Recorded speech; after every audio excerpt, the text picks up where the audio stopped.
তখন হলো যখন আপনি একজন আহলুল হাদিস হবেন, আহলুল হাদিসের আকীদা মানহাজের অনুসারী হবেন, তখন যত বাতিল ফিরকা আছে সবগুলোকে ত্যাগ করতে হবে।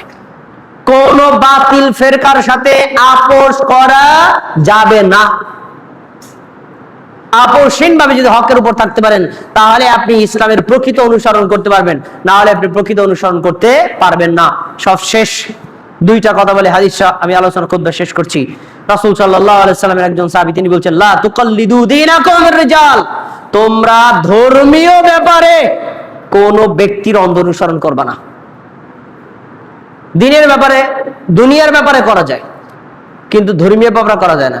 দুনিয়ার ব্যাপারে যেরকম আমরা ক কে ক বলি, খ কে খ বলি, এ কে এ বলি, বি কে বি বলি না, তাই না? আচ্ছা, এ বলবো কেন, বি বলি। কিন্তু আমরা এখানে তাকলিদ করি, কার? ভাষাবিদদের তাকলিদ, ভাষাবিদদের তাকলিদ, তাই না? এখন এই জায়গায় যদি আপনি তাকলিদ করেন আপনার ঈমান কমবেও না বাড়বেও না, এটা দুনিয়াবী বিষয়। কিন্তু ধর্মীয় ব্যাপারে কোন ব্যক্তির তাকলিদ, অন্ধ অনুসরণ করা হারাম। ধর্মীয় ব্যাপারে একজন মাত্র ব্যক্তির তাকলিদ করা যাবে। ইমাম মালিক রাহিমাহুল্লাহ বলেছেন, এই শোনো, এই পৃথিবীতে যত মানুষ আছে প্রত্যেকটা মানুষের কিছু কথা মানা যায় আর কিছু কথা ছাড়া যায়। একজন মাত্র ব্যক্তি আছেন, তিনি কে বলেন তো? মুহাম্মদ সাল্লাল্লাহু আলাইহি সাল্লাম।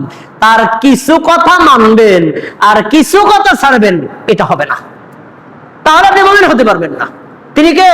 হাযা সাহিবুল কবর, তিনি হলেন এই কবরের অধিবাসী নবী মুহাম্মদুর রাসূলুল্লাহ সাল্লাল্লাহু আলাইহি সাল্লাম। তার একটা কথা মানবা আর একটা কথা ছাড়বা, তাহলে তুমি প্রকৃত মুমিন হতে পারবা না। নবী যা বলেছেন, যা করেছেন, পৃথিবীর যে কোনো মানুষের বিরুদ্ধে যা তাই মানতে হবে, তাহলে তুমি প্রকৃত মুমিন। তাহলে তাকলিদ করা যায় কার? মুহাম্মদ সাল্লাল্লাহু আলাইহি ওয়াসাল্লামের। এছাড়া আর কোনো তাকলিদ করা যাবে না।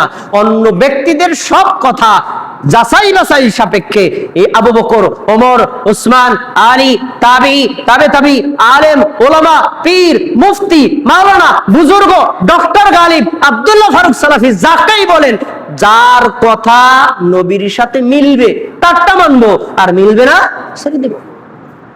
এটাই হক, এটাই হক।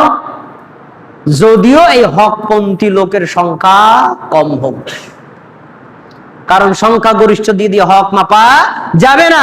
অতীত যুগ, বর্তমান যুগ, ভবিষ্যৎ যুগ, কোন যুগেই হকপন্থী মানুষ বেশি ছিল না। সব সময় বেদাতি, খারাপপন্থী, ফাসেক, মুশরিক লোক বেশি ছিল। আপনি যদি ওই বেশি সংখ্যক লোক দিয়ে হক মাপেন, হকের সন্ধান পাওয়া যাবে না।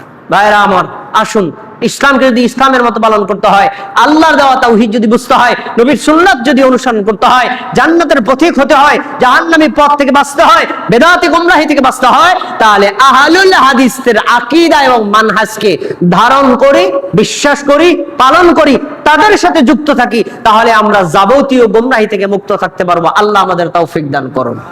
আমিন।